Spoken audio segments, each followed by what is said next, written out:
사랑하는 내 아들아, 이제 엄마는 너의 전화를 받지 않으려고 한다. 전화벨이 울릴 때마다 가슴 조이며 살아온 부모의 무게를 이제 내려놓으려고 한다. 부모가 어찌 자식을 미워할 수 있겠니? 지금껏 넌 나에게는 소중한 아들이었고 아픈 손가락 같은 자식이었다. 난 너에게 어떤 부모인지 묻고 싶구나.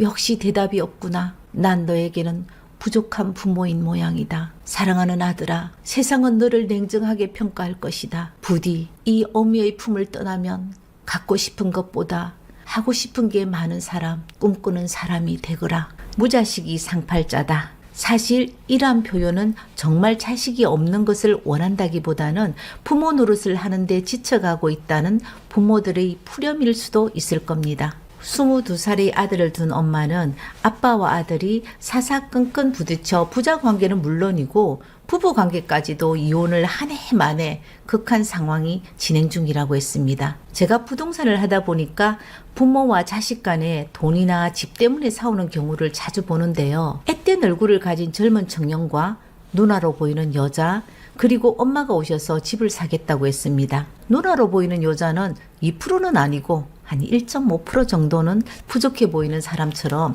약간 어눌해 보였는데 사람은 겉으로 봐서 모른다는 말이 맞았습니다. 어눌해 보이는 며느리에게는 여우 같은 계획이 있는 모양이었습니다. 30평대 집을 사주겠다는 시어머니에게 어머니, 저희들이 둘째 계획도 있는데 30평대는 작은 것 같아요. 아이들 장난감이나 이런 짐들이 정말 많거든요. 이왕 사주실 거면 좀 큰 평수로 사주세요. 이번에 집 마련하면 완전 리모델링해서 아이들이랑 잘 살고 싶어요, 어머니. 아이고 지랄한다. 야, 자 와주라는데 어디까지 집을 고친단 말이고? 지가 나가서 돈 한 푼 풀어보기나 했나? 내 돈 가지고 왜 지가 계획을 세우고 있노? 내가 진짜 기가 차서. 엄마, 어차피 집 사줄 거면 저 사람이 원하는 평수하고 리모델링 해서 들어갈 수 있도록 해주면 되지. 너 왜 이러는데? 엄마는 그 돈 우리에게 안 쓰고 죽을 때 가지고 갈라고? 어차피 엄마 죽으면 다 내 거잖아. 집수리업자라면 저렴한 금액으로 집을 매수해서 올 리모델링을 하겠지만 특별한 사람들을 제외하면 집 살 때 많은 돈이 필요하기 때문에 추가 비용이 덜 들어가는 집을 선택을 합니다. 70%, 80% 대출을 받아서 집을 매수한 사람들이 대다수이기 때문이죠. 대출 하나 받지 않고 엄마 찬스로 40평대 아파트를 매수하고 올 수리를 다 했습니다. 이런 부모 만나는 것도 복이겠죠. 아버지는 이 지역에서 규모가 제법 큰 회사의 상무님이고 엄마는 보험 설계사로 오래 근무를 해서 수입이 굉장히 높다고 했습니다. 그런데 집은 아버지 몰래 엄마가 아들에게 사주는 것이었죠. 인생고의 여러분은 돈은 많지만 자식이 골칫덩어리다. 가진 것 하나도 없어도 평범한 자식이 내 자식이라면 어떤 것이 더 좋다고 생각하십니까? 이 부잣집 아들의 일상은 직장도 아버지가 취직을 시켜주면 조금 있다가 퇴사하고 입사하고 또 퇴사하고 이것을 반복하는 사람입니다. 이놈의 자식이 인간이 되겠냐고 생각하다가도 하나밖에 없는 자식이라서 빚을 지면 또 갚아주고 돈 없다고 하면 용돈도 주고 이렇게 반복하다 아이고 내 속이 터지는 줄 알았는데요. 그런데 어느 날 여자를 데리고 왔는데 지금 옆에 있는 이 여자인겨. 나이는 띠동갑 34살이라고 했습니다. 이게 웬일이야? 누나인 줄 알았는데 부부라고? 가끔 사무실에 오시는 분들 중에 어디를 보더라도 아버지와 딸인 모양새를 하고 오시는 분이 있는데 따님이 예쁘다, 아빠하고 따님 사이가 좋은 것을 보니까 너무 부럽다 이렇게 생각 없이 말해서 실수한 적이 있었기에 입을 다문 게 참 잘했다고 생각을 했습니다. 너가 좋다면 이 집으로 해라 그만. 어머님 대출 없이 사주시는 거 맞죠? 그래도 전세 끝나면 지금 살고 있는 전세금은 아버지에게 돌려드려야 되는 거 알지? 네 어머님 당연하게 돌려드려야죠. 전세 기간이 6개월이나 남았는데도 미리 집을 매수해서 리모델링하고 입주하겠다고 하는데 아이고 내가 부모된 죄로 어쩌겠는겨. 그래 줘야 될 것 같네. 얘. 자식이 둘이 있는 것도 아닌데 아버지는 내 자식도 인간 안 되는 놈이고 데리고 온 며느리도 똑같은 여자 데리고 왔다고 눈앞에 얼씬 더 못하게 해서 내라도 챙겨야지 어쩌겠는겨. 그게 끝이었는데 잔금하고 한 달도 안 돼서 광고를 보고 깜짝 놀랐습니다. 이건 분명 얼마 전에 내가 거래했던 집인데 이게 무슨 일이야? 집에 약속을 하고 방문을 했습니다. 아직 이사도 들어오지 않는 빈집인데 수리는 정말 잘해놨더라고요. 우리 집인 거 어떻게 알았어요? 우리 어머님에게 절대 말하면 안 됩니다. 꼭 비밀을 지켜주셔야 합니다. 난 이 집 못 팔겠네. 이 집은 엄마 돈으로 구입했는 것 같은데 내가 어떻게 그걸 다 알고 팔 수 있겠어요? 난 이 집 포기해야 되겠는데요. 소장님 어떻게 나에게 이럴 수가 있는겨? 진짜로 사람이 그러면 안 되지. 우리 아들 집 판다는 거 소장님도 알고 있었다면서.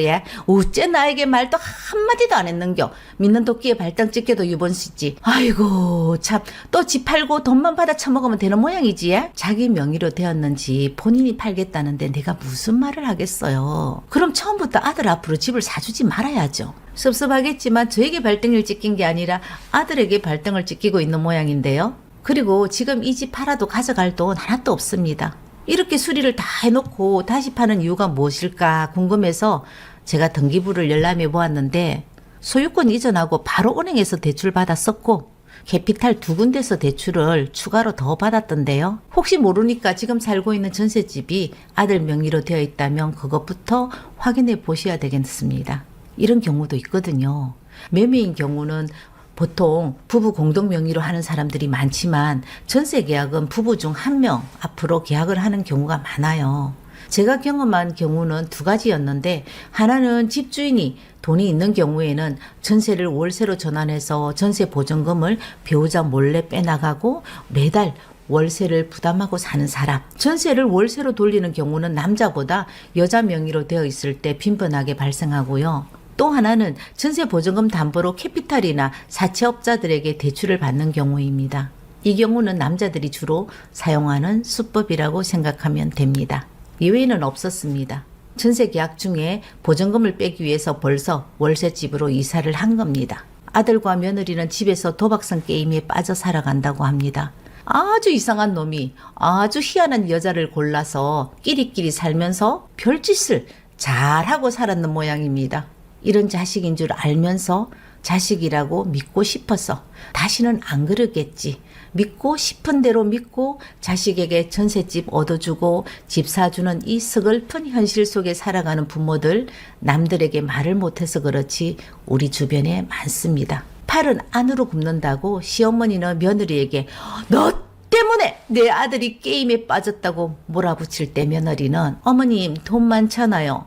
다른 자식이 있는 것도 아닌데 왜 이러시는데요? 그리고 어머님 늙으면 모실 사람이 저희밖에 없는 거 아니에요? 한심하게 왜 이러세요? 인생 고객 여러분, 우리 주변에 이런 골통 같은 자식, 며느리 많이 있습니다.